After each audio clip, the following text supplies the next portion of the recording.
higher television ratings, higher attendance figures. Ladies and gentlemen, that doesn't come courtesy of a league. It comes courtesy of the players that play in the league. And in her case, she was the most popular, which means she could have helped your bottom line, which means you should have seen that from day one and maximized it. But you didn't do it. Holy cow. Stephen A. Smith is in take-no-prisoners mode once again. With raw honesty that only he can deliver, he pounces on everyone in the WNBA, including Cathy Engelbert, for maltreating Caitlin Clark. Then are you willing to admit how stupid it was for y'all not to go all in speaking your piece to elevate Caitlin Clark? So therefore even more attention could have come and y'all could have reaped the benefits? The evidence is undeniable. Caitlin Clark is the golden goose of women's basketball. Even Steve Wonder can see that. Before Clark stepped onto that Indiana Fever court, not a single WNBA game had hit the million-viewer mark since 2008. Not one.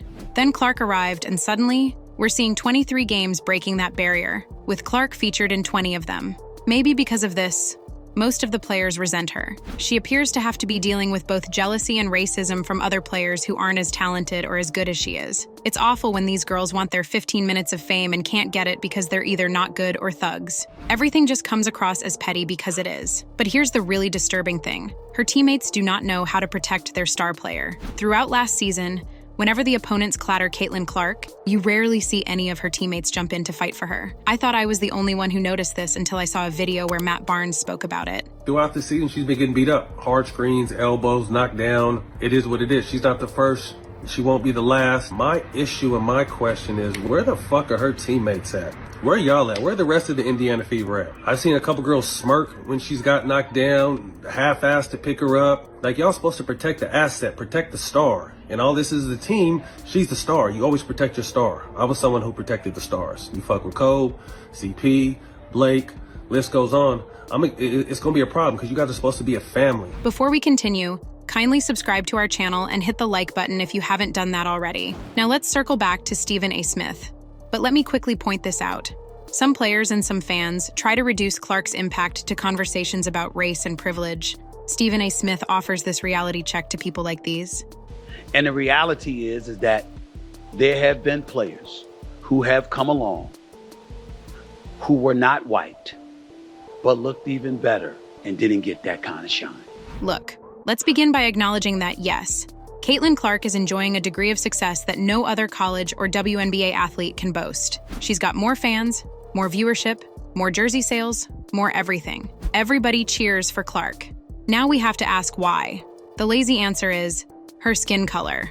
That begs a simple question. Why aren't other white players as famous? Take Paige Bueckers, for example. Bueckers was the most hyped player in her class, earning multiple Player of the Year awards as a high school senior before winning Player of the Year from everybody else in her freshman college season. In high school or college, Paige dominated. Do you know what she didn't do? Set viewership records. Nobody watched her games. People didn't know who she was. Clark's influence extends beyond personal statistics. She's proving that women's basketball can command primetime attention, generate substantial revenue, and inspire the next generation. Her games became events, her performances became must-watch television, and her presence became a catalyst for change. When I called her the golden goose earlier, I was only quoting Stephen A. Smith, who also says this about her. She is box office. We can lament it all we want to, but the fact of the matter is, Caitlin Clark is box office. Want proof? Last season, she set record after record for viewership across ESPN, CBS, ABC, and NBA TV. But here's what makes Clark truly special. Something that sets her apart from other sports icons. When you watched Serena Williams, you watched Serena. When you watched Simone Biles, you watched Simone. But with Caitlin Clark, you're watching the entire league. Every matchup becomes a must-see TV. Every rivalry gains new meaning. The whole landscape of women's basketball elevates when Clark steps onto the court. The league had a golden opportunity with Clark from day one. While they may have missed some early chances to maximize her impact, the future remains bright. The question isn't whether women's basketball can compete for mainstream attention. Clark has already proven it can. The question is whether the WNBA will fully embrace and build upon this momentum. What Caitlin Clark has done is similar to what Wayne Gretzky did in Los Angeles. That's not to say that she's as good in her sport as Gretzky was in his. That's an extremely high bar. and she's just starting out. But what Gretzky did when he joined the Kings from Edmonton was to massively increase interest in the sport in the United States and in California in particular. People who had never been fans before were suddenly attending Kings games. Sports fans who hadn't bothered with NHL hockey were now tuning into the games at home and in bars across the western U.S. Well, there's a player in the WNBA who thinks she matches Caitlin Clark in both skills and star power. Yeah, the reason why we watching women's basketball is not just because of one person. It's because of me too, and I want y'all to realize that. Reese recorded her 7th consecutive double-double to set a WNBA rookie record Thursday as the Chicago Sky eased past the Dallas Wings. Well, here's the thing. Most of Reese's double-doubles are made with subpar efficiency. Of the current streak, 10 of her 15 double-doubles are made on below 50% field goal percentage, which is very low for a forward that's parked in the paint, with a low of 25%. This means either her teammates are force-feeding her, or she's padding attempts at the rim and offensive rebounds with her own misses. You don't have to like Caitlin Clark or her play style, but you definitely have to recognize and acknowledge that she's miles ahead of Angel Reese in both skills and popularity. No one can deny Clark's greatness. She's broken nearly every scoring record in the sport. Nobody cares about the WNBA without her. Caitlin Clark came in and made such an impact on how many people started to care about the WNBA. This was the highest viewed season in the history. Obviously, the WNBA is still struggling to attract the same level of attention, viewership, and revenue as the NBA. But then, Caitlin Clark's talent and style resonate with basketball fans accustomed to the fast-paced, high-skill action of the NBA, offering a glimpse of what the WNBA can deliver at its best. She is the kind of player who can bring new energy and visibility to the league.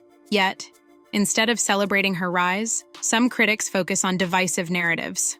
Commentators like Jamila Hill have argued that Clark's popularity could overshadow the contributions of Black women who have historically built the league. This criticism is misplaced. Recognizing Clark's achievements does not diminish the legacies of greats like Cheryl Swoops, Diana Taurasi, or Maya Moore. The WNBA has always been celebrated for its diversity. Clark's success is another example of how talent in this league transcends race and background. Her presence only adds to the rich story of the WNBA rather than taking anything away from it. Despite what anyone else says, without Caitlin Clark, the WNBA is as crickets as in past seasons. Former NBA guard Austin Rivers recently jumped on the topic to defend Caitlin Clark from her detractors.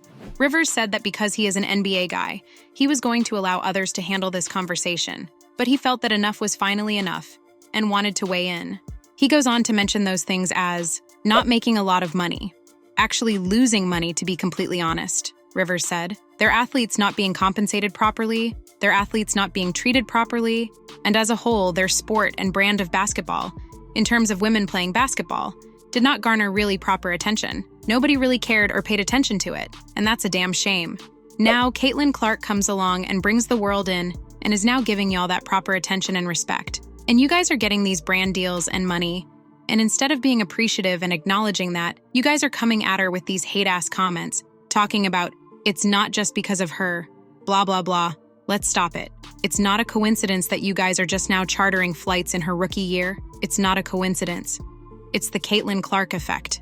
I couldn't agree more with Rivers. What about you? Let me know in the comments. Clark's ability to draw fans benefits everyone. Her rise to stardom doesn't overshadow other players. It enhances the league's overall appeal. Pairing her with other emerging stars like Angel Reese creates rivalries and storylines that attract more viewers. These matchups showcase the elite competition within the league, giving fans a reason to keep watching. Every new fan Clark brings to the WNBA strengthens the entire league, benefiting all its players. Unfortunately, those who criticize Clark for her background or popularity are missing the bigger picture. Just as it would be wrong to question the success of Black players who dominate the league based on their demographics, it's equally wrong to downplay Clark's accomplishments for similar reasons. The focus should be on her talent and her contributions to the game. Players should be celebrated for their skills, not judged by their identity. Clark represents the kind of transformative potential the WNBA needs to grow. Her electrifying performances draw in fans who might not have paid attention to the league before, offering a chance to expand its audience and solidify its place in professional sports. By failing to fully embrace her as a rising star, the WNBA risks missing a critical opportunity for growth. Supporting players like Clark is not just about fairness, it's about recognizing what's best for the future of the league. Caitlin Clark is helping put the WNBA on the map. Her talent, composure, and ability to attract fans make her a vital part of the league's growth. The WNBA needs to fully appreciate what she brings to the game and embrace her potential as a cornerstone of its future. Now is the time for the league to step up and celebrate her contributions, not just for her sake, but for the benefit of the entire sport. You know, sometimes the biggest opportunities come dressed as rookie players from Iowa. The future of women's basketball isn't just bright, it's blazing. And with players like Clark leading the charge, the potential is limitless. The only question remaining is whether the league will finally match its players' ambition with equal vision and investment. Please like and subscribe to our channel if you haven't done so already. Thanks for watching.